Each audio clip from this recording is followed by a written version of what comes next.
আকৌ লখিমী সাজু হবৰ হ'ল কোমল বৰা ধান ৰজাই বানিবৰে হ'ল আখলৰে খৰি খেৰু গোটাবৰে হ'ল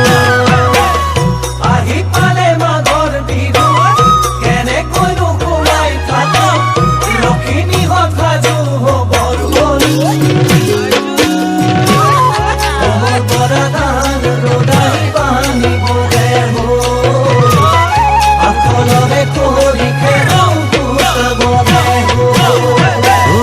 বিহু বিহু বিহুতি আমাৰ বিহুতি নীতি ভোগেৰে উপচি পৰা মাঘৰ বিহু ভোগালী